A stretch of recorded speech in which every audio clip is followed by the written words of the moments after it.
বিরাট ইসলামী জলসা, ইসলামী সম্মেলন, জমার খুতবা, ইফতার মাহফিলের আলোচনা, মানুষ মারা গেলে সেখানে ধারাবাহিক বক্তৃতা, সবকিছু দেখলে মনে হয় সব জায়গাতে যেন ইসলাম মাথা উঁচু করে আছে, বিজয়ের বেশে আছে। কিন্তু বাস্তবতা এতটাই নাজুক, এতটাই লজ্জাস্কর, এতটাই বেদনাদায়ক, যা শিক্ষিত মানুষরাই মূলত অনুধাবন করতে পারেনি। কিছু হাদিস পড়েছিলাম, জ্ঞান বুদ্ধি অল্প থাকার কারণে সেটা বুঝতে পারেনি, যেমন বাস্তবতার সাথে ওই হাদিসগুলিকে মিল খাওয়াতেও পারিনি তেমন। সেজন্য তখন না নিজে বুঝেছি, না আপনাদের সাথে কিছুটা শেয়ার করতে পেরেছি। তার মধ্যে একটা, যে মানুষ এত দ্রুত জেনার মতো পাপে জড়িয়ে পড়বে, যেমন একটা পাখি যত দ্রুত চলাচল করে, মানে মানুষের ভিতরে জেনা এত ব্যাপক বৃদ্ধি পাবে এই হাদিসে বলা আছে। এটা এখনো তত বুঝি না, তবে যতটুকু শুনতে পাই, যারা বুঝে তারা বলে, তাতে তার চাইতেও বেশি নষ্ট হয়েছি আমরা। কিভাবে? এটা হলো এই ভিডিও টাচ মোবাইলের মাধ্যম দিয়ে। এর ভিতরে এমন কিছু নাই, খারাপ কাজেই শুধু আছে সেটা বলিনি, মানে সবটাই আছে, কিন্তু আমরা যারা ব্যবহারকারী তারা ভালোটা খুব কমেনি।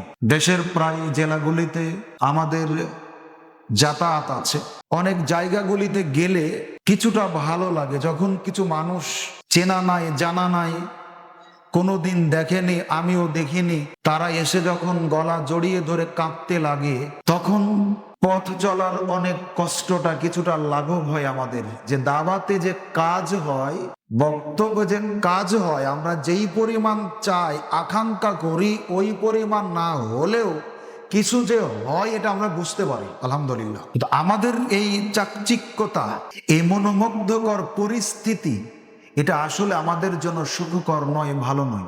রাসূলুল্লাহ সাল্লাল্লাহু আলাইহি ওয়াসাল্লামের জামানা থেকেই ইসলামের প্রতি, ইসলামের ব্যাপারে অসংখ্য ষড়যন্ত্র, অসংখ্য তহমত, অসংখ্য মিথ্যা অপবাদ তখন থেকে দেওয়া হয়েছে, এখনো হচ্ছে, কিয়ামত পর্যন্ত হবে। এটাই বাস্তবতা। নানানভাবে এসেছে। সাধারণ মানুষদের কাছে ওই বিষয়গুলি যদিও কঠিন হয়, বর্তমান সময়ের অসংখ্য নমুনা আমাদের কাছে খুবই সহজভাবে তুলে ধরা সম্ভব। আপনি দেখেন, প্রত্যেকটা জায়গাতে মানুষ তার কামাইয়ের মাধ্যম হিসেবে, উপার্জনের মাধ্যম হিসেবে হয় ব্যবহার করেছে ইসলামকে, না হয় ব্যবহার করেছেন ইসলামী সভ্যতা, সংস্কৃতি, কৃষ্টি, কালচারকে। আপনাকে এর আগে দেখিয়েছি অনেক বিষয়। সারা পৃথিবীতে অসংখ্য জাতি, ধর্ম, বর্ণের মানুষ আছে।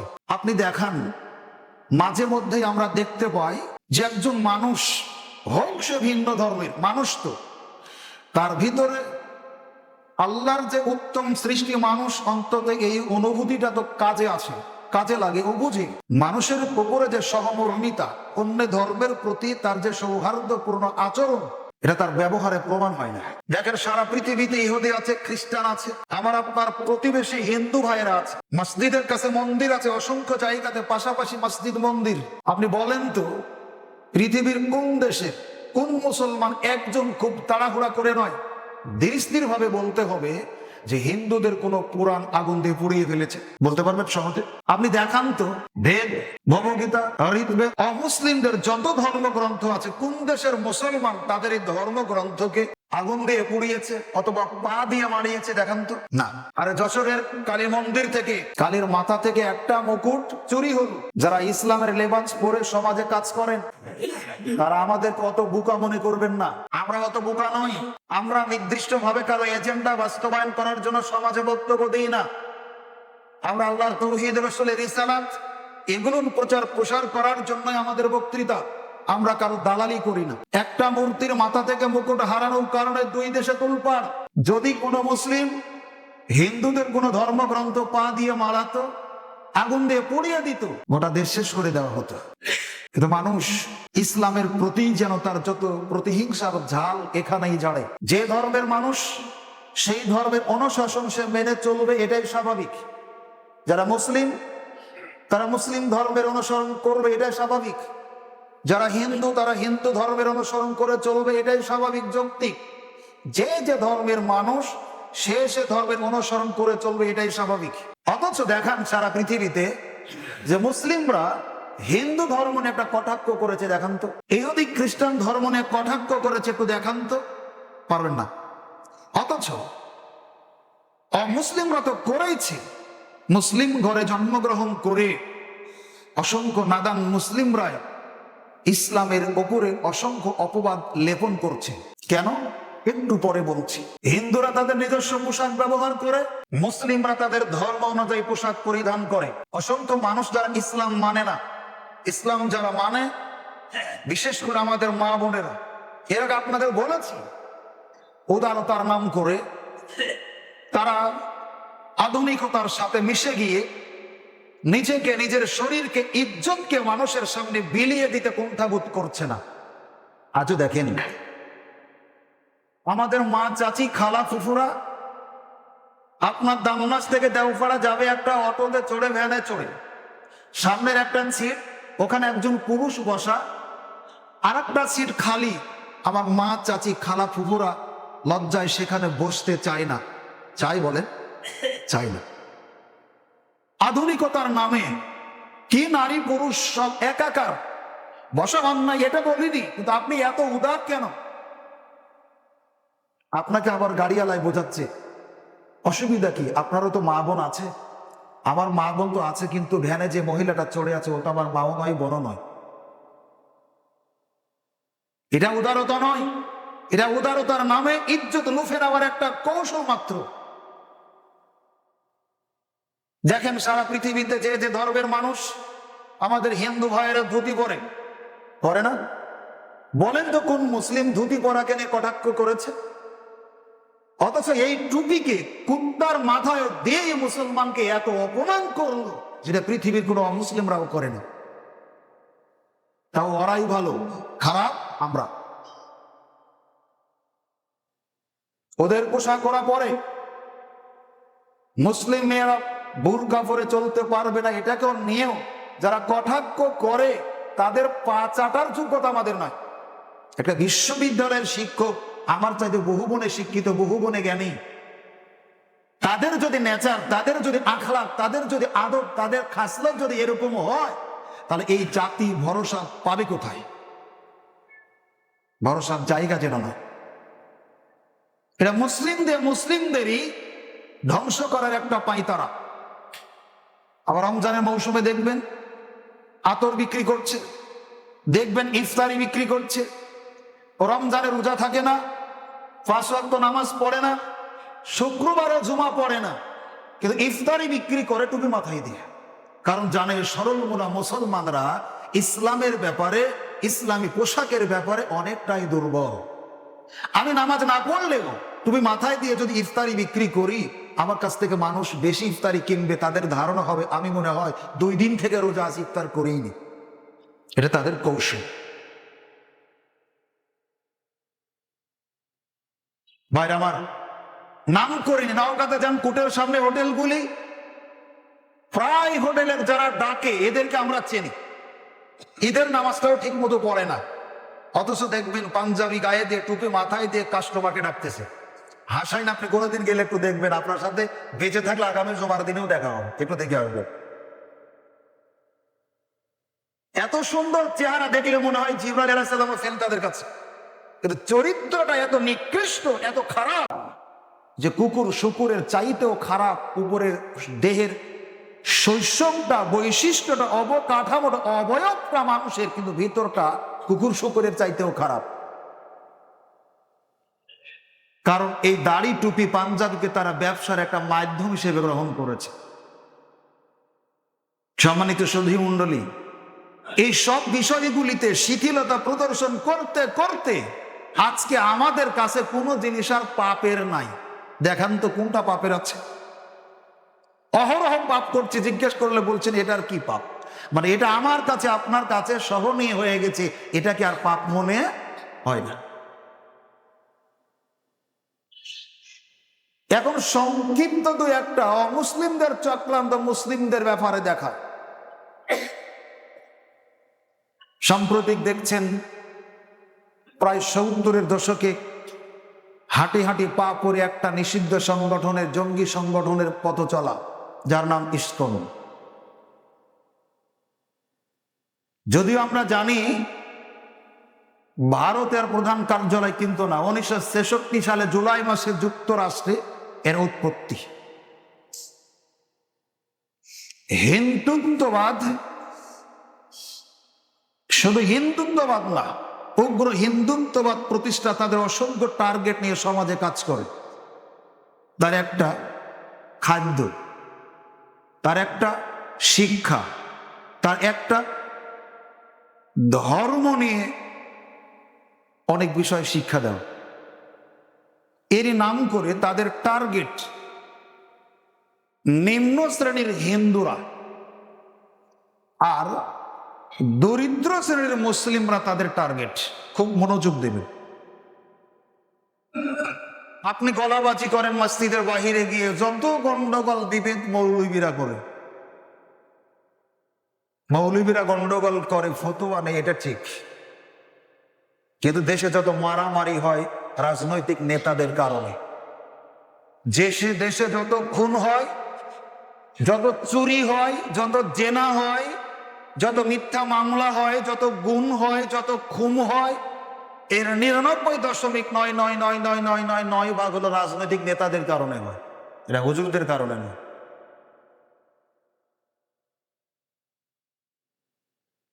আপনি গন্ডগোল করেন কিন্তু স্বীকার করেন না যে আপনি গন্ডগোলকারী, এটা আল্লাহ বলছেন। وَإِذَا قِيلَ لَهُمْ لَا تُفْسِدُوا فِي الْأَرْضِ قَالُوا إِنَّمَا نَحْنُ مُصْلِحُونَ। আল্লাহ বলছেন, যখন তাদেরকে বলা হয় যে তোমরা পৃথিবীতে বিপর্যয় বিশৃঙ্খলা সৃষ্টি করো না, তখন তারা বলে অসম্ভব, আমরা পৃথিবীতে বিশৃঙ্খলা সৃষ্টিকারী নই, আমরা শান্তি স্থাপনকারী। অথচ আল্লাহ বলছেন ওরাই বিশৃঙ্খলা সৃষ্টিকারী, অথচ বুঝতে পারে না। কেন পারে না? পৃথিবীতে যত বিপর্যয় তার বেশিরভাগ রাজনৈতিক কারণে। নির্বাচন হয়ে যাবে, যারা হেরে যাবে তাদের বাড়িতে থাকা হবে না। জালসা করার পরে, তাফসীর সম্মেলন করার পরে বাড়িতে থাকা হয় না কার বলেন তো? আপনার এই মিথ্যা কথার বিচার হবে কিয়ামতের মাঠে। ভোটের পরে হাজার হাজার মানুষের বাড়িতে থাকা হয় না, বন জঙ্গলে রাত কাটায় হাজার হাজার মানুষ। জালসা তাফসীর সম্মেলন হওয়ার পর কোন মানুষকে বাড়ি ছেড়ে অন্যের বাড়িতে পালিয়ে থাকতে হয় দেখান তো? হ্যাঁ, জালসা সম্মেলন তাফসীরগুলিতে উস্কানিমূলক বক্তব্য হয় না, এটা বলিনি, হয়। তবে মনে রাখবেন, এগুলো যদি বন্ধ করে দেওয়া হয় একেবারে, সন্তান তার পিতাকে আর শ্রদ্ধা করবে না, মানুষ তার অধিকার যারা পাবে তাদেরকে দিবে না, মানুষ বড়দের শ্রদ্ধা করবে না, ছোটদের স্নেহ করবে না, সুদ থেকে কেউ দূরে থাকবে না, অধিকাংশ মানুষ জেনায় লিপ্ত হবে। কারণ ভদ্রতা, সভ্যতা, যত শিষ্টাচার শিখানো হয় এগুলো এই জালসা তাফসীর সম্মেলন এইগুলিতেই কোনো স্কুল কলেজে শেখানো হয় বলে আমাদের জানা নেই। না হলে আপনি দেখান সভ্যতা শিখানো হয়, আপনি দেখান না। প্রাইমারি স্কুলে একটা ম্যাডাম ক্লাস করায়, তার ব্লাউজ এত খাটো, ওই ব্লাউজ পরে থাকার চাইতে খালি গায়ে থাকাই বল। এটা কি সভ্যতা? অথচ আপনি সেখানে ভর্তি করেন, আপনি বেতন দেন, আপনি পড়ান, আপনি দেখেন, কিচ্ছু বলেন না। আপনার কাছে এটাই যদি সভ্যতা মনে হয়, তাহলে যারা বোরকা পরে থাকবে এটাইকে তো আপনি অসভ্য মনে করবেন, তাই না? এটাই স্বাভাবিক, এটাই স্বাভাবিক। কারণ আমরা যখন পড়েছি বয়স অল্প, চুলদাড়ি কেবল পাক ধরেছে, তখন ক্লাস 5 পর্যন্ত পড়েছি, আলাদা কমন রুম ছিল না। যারা আছেন বুঝতে পারছেন। এখন প্রাইমারিতে কমন রুম আছে না? ক্লাস 2, 3 থেকে ছেলে মেয়েদের পৃথক রাখা লাগে। তার মানে এই ক্লাসের ছেলে মেয়েদের মধ্যে কি আছে এটা দিয়ে কি হয় তাদের মধ্যে একটা ধারণা আছে। আবার একটা ছেলের মধ্যে কি আছে এই বয়সের মেয়েদের মধ্যে একটা ধারণা আছে। কেন? এটা মোবাইলের অবদান। এই জন্য পৃথক কমন রুমের ব্যবস্থা করা আছে। সম্মানিত ভাইয়ের আমার, রাসূলুল্লাহ সাল্লাল্লাহু আলাইহি ওয়াসাল্লাম মসজিদ নববীতে ইতিকাফ অবস্থায় তার স্ত্রী আসলেন সাফিয়া বিনতে হুয়াই রাদিয়াল্লাহু তাআলা আনহা। প্রয়োজনে কথাবার্তা সেরে রাত হলো, তিনি বাড়িতে চলে যাবেন। তখন রাসূলুল্লাহ সাল্লাল্লাহু আলাইহি ওয়াসাল্লাম তাকে কিছু দূর এগিয়ে দিচ্ছেন যাতে ভয় না পায়। তো কিছু দূর গেলে দেখলেন দুইজন আনসারী সাহাবী রাসূলুল্লাহ সাল্লাল্লাহু আলাইহি সাল্লামকে দেখলেন। আল্লাহ নবীও তাদেরকে দেখলেন। দেখার পর বলছেন, এই সাহাবীরা শোনো, আমি যে মহিলার সাথে যাচ্ছি এ হলো আমার স্ত্রী সাফিয়া বিনতে হুয়াই। তোমরা যেন অন্য কোনো ধারণা করো না। অন্য ধারণা কি? যে নবীজি অন্য কোনো মহিলার সাথে রাত্রিতে যাচ্ছেন, তোমরা জানো এই ধারণা করো না। তখন তারা বলছেন, আস্তাগফিরুল্লাহ রাসূল, আপনি বলেন কি? আমরা কি আপনাকে নিয়ে এই ধারণা করতে পারি? তখন তিনি বলছেন, দেখো, শয়তান মানুষের শরীরে রগের ভিতর রক্ত যেভাবে চলাচল করে, শয়তান এইভাবে চলাচল করে। এটা এখানে থাকুক, একটু মনে রাখবেন। এরপর আল্লাহ রাসূল বলছেন, শোনো, রাস্তা দিয়ে তুমি চলাফেরা করছো, কোনো পর নারীর প্রতি তোমার দৃষ্টি যদি পতিত হয়, তোমার ভিতরে যদি কোনো কামনা বাসনার উদ্রেক হয়, তাহলে তুমি ওখান থেকে বাড়িতে চলে যাও, তোমার স্ত্রীর সাথে মিলিত হও। কারণ রাস্তার ওই মহিলার মধ্যে যা আছে তোমার বউয়ের মধ্যেও তাই আছে। বোঝাতে পারেনি? এই হাদিসটা শুনে আপনার উদারতা একটু কম করা দরকার। মানে নবী বোঝাতে চাচ্ছেন, নারী পুরুষের ভিতরে আল্লাহ একটা ব্যতিক্রম ধর্মী আকর্ষণ দিয়ে তৈরি করেছেন। যদি নারী পুরুষ একসাথে অফিসে থাকতে, ইবাদত করতে, জিকির করতে, গুরু সেবা করতে, ঠাকুর পূজা দিতে কোনো কিছুর কাম ভাব না হয়, তাহলে আপনাকে বুঝতে হবে কোনো অসুখ আছে আপনার ভিতরে। আর যদি মনে করেন অসুস্থ আমি নই, আমি ঠিক আছি, তাহলে আপনি ভণ্ড। আপনি নারীকে ভোগ করার এটা একটা অপকৌশল, ষড়যন্ত্র তৈরি করেছেন ধর্মের নামে। উদার হওয়া ভালো, এত উদার হওয়া ভালো না। ওদের টার্গেট, বলছিলাম ইসকনের টার্গেট এক, খাদ্য দান। আপনাদের ইফতারিও তো খাওয়ান, বাপ মরে গেছে সেই নিয়ে, কারণ অনেক মানুষ এখন বুঝতে শিখেছে মরার খাওয়া দিলে খায় না। এই জন্য বাঙালিকে খাওয়াবেন কিভাবে? যখন দেখবেন গরু পানি আর খেতে চায় না, তো মাঝে মধ্যে রাস্তা দিয়ে যাওয়ার সময় দেখি যে এই ফকিন্নি নদীতে গরু নামায় আর আরসির বোতলে করে পানি তুলে একজনে ধরে তাকে মুখটা হা করে আর এখান থেকে নদীর পানি ঢেলে দেয়, মানে জনমের মতো গরুকে খাওয়ায়।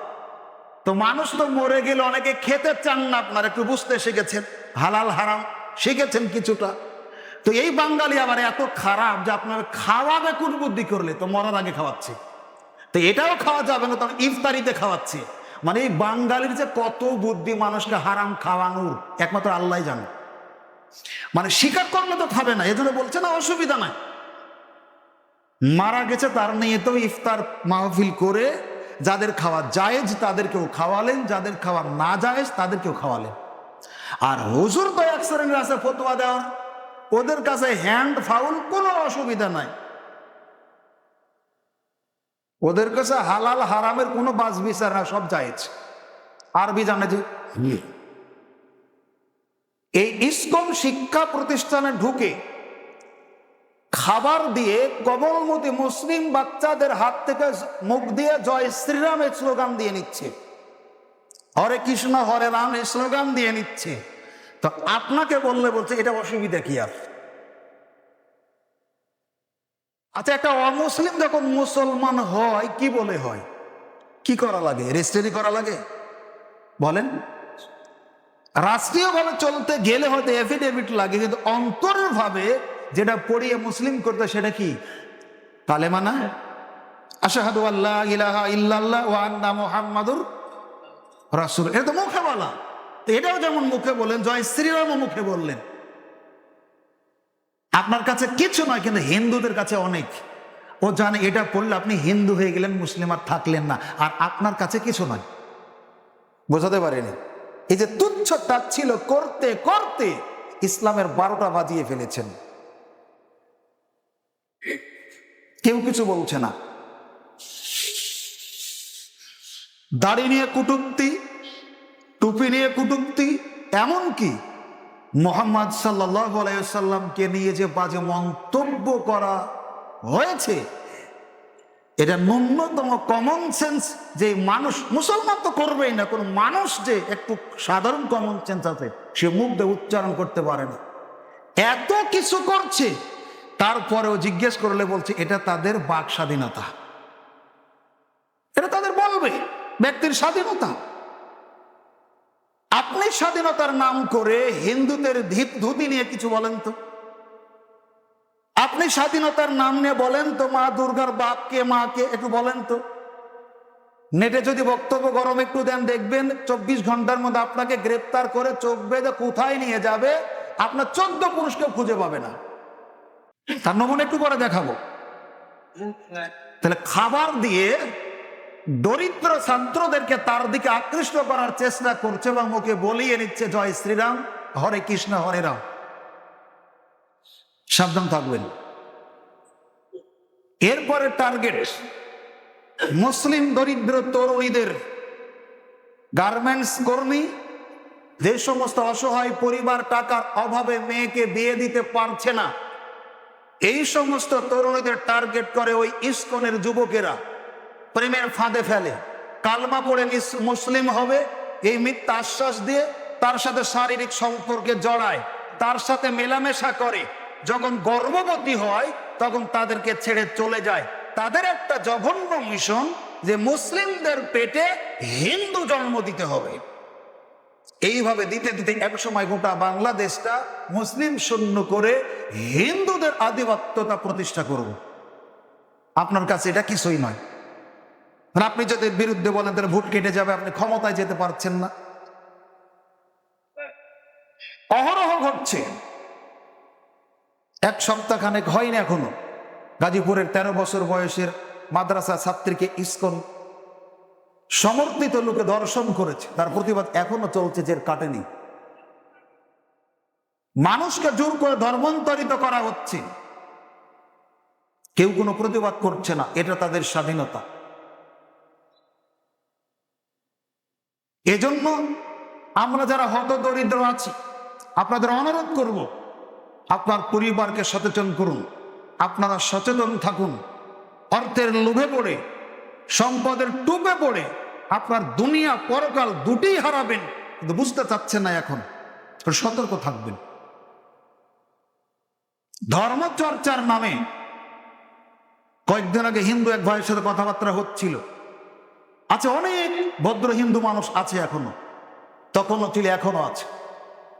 বর্তমান পৃথিবীতে হিন্দু মুসলিম কোনো দাঙ্গা নয়, এটা রাজনৈতিক স্বার্থকে চরিতার্থ করার জন্য এক দলের লোক মন্দির ভাঙচুর করে অপর দলের উপর চাপাচ্ছে আর বোঝানো হচ্ছে এটা মুসলিমরা ভেঙেছে। এটা হিন্দু মুসলমান দাঙ্গা নয়, এটা হিন্দু মুসলমান দাঙ্গা নয়, এটা রাজনৈতিক দাঙ্গা। কিন্তু ফলাফলটা, সাইড ইফেক্টটা মুসলিমদের উপরে পড়তেছে। সাবধান থাকতে। ধর্মান্তরিত করে অর্থের টুপ দিয়ে, বিবাহের লোভ দেখিয়ে তারা কালমা পড়ে মুসলমান হবে, বিয়ে করার আগে এই প্রলোভন দেখিয়ে শারীরিক সম্পর্কে জড়াচ্ছে।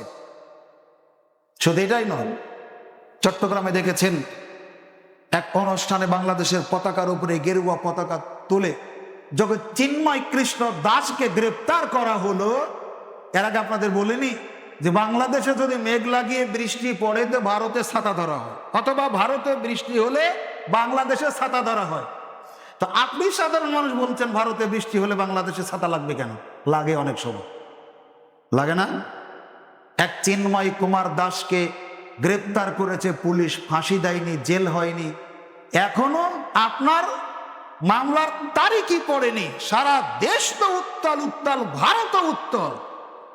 একটা মানুষকে, একটা হিন্দুকে, ইসকনের নেতাকে গ্রেপ্তার করার কারণে, মায়ের আমার, বাংলাদেশের রাষ্ট্রপক্ষের আইনজীবী সাইফুল ভাই, এই ইসকনের সদস্যরা ঢাকাতে দিবালোকে হাজার মানুষের সামনে ছুরিকাঘাত করে হত্যা করলো। বাংলাদেশের কোন রাজনৈতিক দল, কোন নেতা, কোন মুসলিম পর্যন্ত তার 100 ভাগের 1 ভাগ প্রতিবাদ করেনি। এই হলাম আমরা হতভাগা মুসলিম। একজনকে গ্রেফতার করলে 2 দেশের মাটি নড়ে চড়ে বসে, হুজুত খায় মানুষ, আর একটা মানুষকে মেরে ফেললে তার প্রতিবাদটুকুনো করা হয় না। ভারতের সীমান্তের কাঁটাতারে ফেলানিকে হত্যা করে কাঁটাতারে লাশ ঝুলিয়ে রাখা হলো। কি জবাব দিয়েছিল বিএসএফ? আত্মরক্ষা করার জন্য গুলি করেছিল। 13-14 বছর বয়সের কিশোরী, বাপের সাথে ভারতে থাকে, তার বিয়ের দিনক্ষণ ঠিক হয়ে গেছে, অসহায় বাপ মেয়ে চলে আসছে, ভারতের বিএসএফ এর গুলিতে বাপ বেটি 2 জনই দুনিয়ার মায়া ছেড়ে চলে গেল। বলুন তো কি অপরাধ ছিল? কৈফিয়ত চাওয়া হলে তারা বলছে আত্মরক্ষা করার জন্য আমরা গুলি চালিয়েছি, অনাকাঙ্ক্ষিত ভাবে মারা গেছে, এতটুকুন বলে মাফ। একটা হিন্দুকে মেরে দেখেন সাধারণ। এদেশের যতগুলি রাজনৈতিক দল আছে, কি আওয়ামী লীগ, কি বিএনপি, কি জামাত, যেটাই বলেন, কেউ কোনো প্রতিবাদ করে না। মানে এদের কাছে মুসলমানের 5 পয়সার কোনো দাম। শিথিলতা করা ভালো, আন্তরিকতা থাকা ভালো। তার মানে আপনার নিজস্ব ব্যক্তিত্ব, স্বকীয়তা, নিজস্ব তমদ্দুন, নিজস্ব সভ্যতা, কৃষ্টি, কালচারকে বিক্রি করে দিয়ে না। এই যে একটা ব্যক্তিত্ব আছে, এটাকে টিকিয়ে রাখতে হবে। সম্মানিত উপস্থিতি, হত্যা, খুন, গুম, চিন্তায়, অবৈধভাবে জমি দখল, নারী ধর্ষণ, ধর্মান্তরিত করা সহ এহেন কোনো অন্যায় কাজ নাই যেটা ইসকন সদস্যরা করে না। ওদের টার্গেটই এটা, মুসলিমদের ঘরে হিন্দু জন্ম দিয়ে যেভাবে তারা অন্যান্য দেশকে দখল করছে, মিথ্যা তহমত তুলে বাংলাদেশকে ওইভাবে দখল করা। এর সবচাইতে বড় একটা জায়গা আপনাদের আগে বলেছি, টার্গেট মুসলিমদের দরিদ্র শ্রেণীর মানুষেরা, পরিবার, আর হিন্দুদের মধ্যে যে ভাগাভাগি আছে, একটু আগে বললাম, হিন্দুদের মধ্যে দুঃখজনক ভাগাভাগি এখনো কাটেনি। মাঝে মধ্যে মন্দিরগুলিতে দেখবেন মন্দিরের সামনে লেখা আছে জায়গার নাম অমুক সার্বজনীন কি বলেন দুর্গা মন্দির। মানে তার মানে সব মন্দিরে সব জাতপাতের হিন্দুদের ঢোকার অনুমতি। বলেন বলেন, হিন্দুদের মধ্যে 4টা জাত আছে, তার মধ্যে ওরা মনে করে সবচেয়ে উন্নত জাত হলো ব্রাহ্মণ, যারা তারা এরা ভগবানের মাথা থেকে সৃষ্টি, উন্নত। এর চাইতে যারা শুভ্র, যারা হলো আপনার অন্যান্য জাত আছে, এরা সবচাইতে নিম্ন। এই ব্রাহ্মণরা যে মন্দিরে ঢুকে, সাধারণ হিন্দুদের ওই মন্দিরে ঢুকতে দেওয়া হয় না। তারা মনে করে যেই মন্দিরে ব্রাহ্মণরা ঢুকে, এই মন্দিরে শুভ্র, এই হিন্দুরা ঢুকলে এই মন্দির নাপাক হয়ে যায়। মুসলমানরা কিন্তু মনে করে একজন কোটিপতি, একই মেঝে, একই কেবলা, একই নিশানা, একই কাতার, কারো একটা জায়নামাজ নাই, না আছে ইমামের, না আছে মুক্তাদির। একই কেবলাকে সামনে রেখে একই উদ্দেশ্যে একই কাতারে পায়ের সাথে পা, কাঁধের সাথে কাঁধ মিলিয়ে, কি ধনী, কি গরিব, কি ফর্সা, কি কালো, কি সুন্দর, কি অসুন্দর, কি লোলা, কি বুবা, কি প্রতিবন্ধী, কি স্বাবলম্বী, সবাই এক কাতারে একাকার হয়ে যার উদ্দেশ্যে উন্নত মস্তক আমরা ঠেকাই, তিনি কি? আল্লাহ। এই আদর্শে মুগ্ধ হয়ে অসংখ্য হিন্দুরা মুসলমান ধর্ম গ্রহণ করেছিল। আমাদের চরিত্রের কারণে আজও পৃথিবীতে দেখেন মুসলিমরাই মুসলিম থাকে না। আজও পৃথিবীর আনাচে কানাকে অসংখ্য মানুষ তাদের আগের ধর্মকে ছেড়ে দিয়ে ইসলাম ধর্মে দীক্ষিত হচ্ছেন। কেন? ইসলাম ধর্মের বিধানগুলি তার কাছে ভালো হওয়ার কারণে। ডক্টর খন্দকার আব্দুল্লাহ জাহাঙ্গীর রাহিমাহুল্লাহ, উনি তার একটা লেকচারে বলছেন, আমি একটা বক্তৃতা দেওয়ার জন্য স্টুডিওর বাহিরে বসে, হঠাৎ এক ছেলে আসি, সালাম কালাম করে বলতে, স্যার আমি হিন্দু ছেলে, অনেক দিন থেকে একটা বিষয় আমাকে অনেক কাঁদায়, আমি মর্মাহত, আমি দুঃখিত, আমার অন্তরটা ক্ষত বিক্ষত। কেন? আমি লক্ষ্য করি মুসলিমরা মারা গেলে কত আদবের সাথে গোসল করায়, সুরমা দিয়ে দেয়, সুগন্ধি দিয়ে দেয়, কাফন পরায়, কত সম্মানের সাথে তার দাফন কাফন করে। আমার বড় কষ্ট লেগেছে সেই দিন যেই দিন আমার বাবা মারা গেল, তাকে গোসল করানো হলো, কিন্তু আমার বড় ভাই সর্বপ্রথম তার মুখে আগুন দিল। তাকে যখন পোড়াচ্ছিল আমার অন্তরটা ভেঙ্গে খান খান হয়ে গিয়েছিল। আমি ইসলাম ধর্ম সম্পর্কে তখন আরো লেখাপড়া শুরু করলাম। এক পর্যায়ে আমি সিদ্ধান্ত নিয়েই ফেলেছি, আপনার কাছে ছুটে এসেছি, আপনি আমাকে কালেমা পড়ে মুসলিম করে ফেলুন। অথচ এই আদর্শগুলির প্রতি অনুপ্রাণিত হয়ে, আসক্ত হয়ে, ভালো লাগে অমুসলিমরা আজও মুসলিম হচ্ছে, আর আমরা উড়িয়ে দিচ্ছি, তুচ্ছ মনে করে, হালকা মনে করে, নগণ্য মনে করে। এটা আর কি অপরাধ? এই জন্য ভাইরা আমার, অনুরোধ করব, অমুসলিমদের যাবতীয় পাতানা ফাঁদ থেকে আমাদের যে কোনো মূল্যে বাঁচতে হবে। টুডে আর টুমরো, এখনই সময় এসেছে। সারা দেশে তোলপাড় চলছে জনমত তৈরি করার, প্রতিবাদ জানানোর। বিশেষ করে এই কাদিয়ানীদের অমুসলিম ঘোষণা করতে হবে। এর পাশাপাশি ইসকন পৃথিবীর অসংখ্য রাষ্ট্রে তাদের কার্যক্রম নিষিদ্ধ। আর একটা বিষয় বলছিলাম, একটু ধারণা রাখা দরকার। হিন্দুদের যারা এরকম নিম্ন শ্রেণীর ব্রাহ্মণরা যাদেরকে মূল্যায়ন করে না, এরা হলো তাদের টার্গেট। বাংলাদেশের মধ্যে সবচাইতে বড় জায়গা ঢাকার স্বামীবাগ এলাকা, যেটাকে বলা হয় মেথরপট্টি। ওই এলাকাতে যত নিম্ন শ্রেণীর হিন্দু আছে বাংলাদেশের কোনো জায়গায় এত নয়। ওই জায়গাতেই এই ইসকনদের প্রধান মন্দির। এটাকে কেন্দ্র করে সারা দেশে তারা তাদের কার্যক্রম চালায়। অতএব বিনয়ের সাথে অনুরোধ করব, আপনি সতর্ক থাকুন, চোখ, মুখ, নাক, কান, অন্তর খোলা রাখুন। তাদের ষড়যন্ত্র বুঝতে পারলে নিজে বাঁচুন, আপনার আহাল পরিবারকে বাঁচান। কোনো ক্রমেই তাদের খপ্পরে যাতে আমরা পা না দিই, আল্লাহ আমাদের তৌফিক দান করুন, আমিন। বিশ্বাস করুন, মানুষের জীবনের মূল সম্পদ হলো ঈমান। এটা যদি শেষ হয়, তোর জীবনের সবকিছু শেষ হয়। ঈমানটা নিয়ে যদি অন্তত আমরা কবরে যেতে পারি, আল্লাহ রহমতে, দয়াতে আমরা